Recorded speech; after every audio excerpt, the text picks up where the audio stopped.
On his first day at the police station, the serial killer is more excited to see a corpse at a crime scene than receiving a Christmas gift. He eagerly begins to deduce. The victim's fully rigid body indicates they've been dead for at least 8 hours. Decayed front teeth suggest drug addiction. The shape of blood spatter on the ground implies the killer approached silently from behind before delivering the fatal blow. Dexter excitedly shares his deductions with Tanya. When the victim was shot, his blood spattered through the entry wound and onto the ground.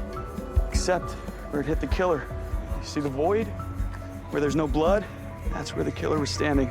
After listening, Tanya calls Detective Batista over and asks Dexter to repeat everything. Batista also gives a meaningful look and calls other officers. As Dexter repeats his deductions again and again, he finally realizes something's amiss. They all know that a close-range headshot doesn't produce such wounds. They're just making fun of the rookie Dexter. Fortunately, his father Harry helps him out of the embarrassment, explaining it's a rite of passage for newcomers. That night, Dexter can't sleep, his killing urge rekindled by the day's corpse. He retrieves a videotape from his bookshelf, containing a trophy from his first kill. Recalling the thrill of that bloody moment helps him barely suppress his inner turmoil.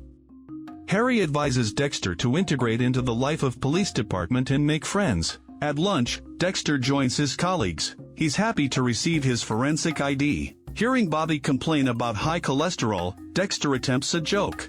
Yeah, Bobby. You look like you're one bite away from a myocardial infarction. It's his first ever joke, but it goes too far. Okay, maybe it was harder than I thought.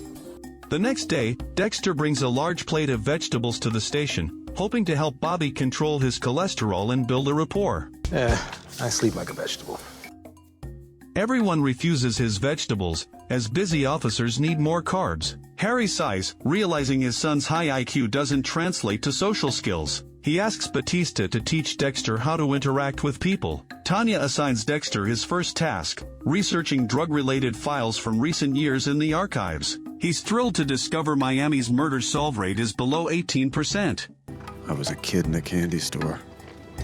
He considers these murderers on the loose are perfect for satisfying his killing urge without guilt. Excited Dexter is unaware of an impending crisis. His sister Deborah, short on pocket money, plans to sell his videotapes. She discovers 2 earrings in the tape box, assuming they're valuable. She and a friend try to pawn them, but they're worthless fakes. Deborah ends up giving them to her friend. Dexter remains oblivious that evidence of his crimes has been stolen while he's trying to improve relationships with colleagues. The police station receives a major case. A judge's son has been kidnapped. The kidnapper sends the judge a severed finger, apparently to influence an unfair judgment. Fingerprint analysis confirms it belongs to the judge's son. Dexter feels intense anger, his killing urge stirring again. I wanted to kill whoever did this.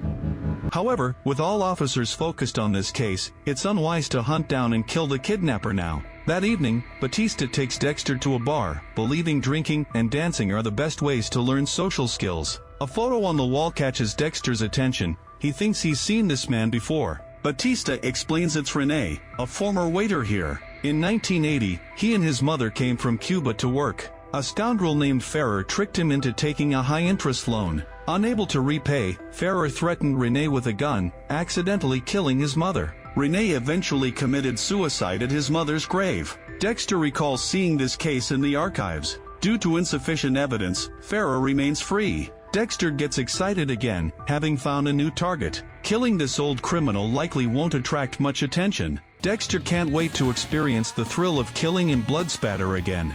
Hello, darkness, my old friend.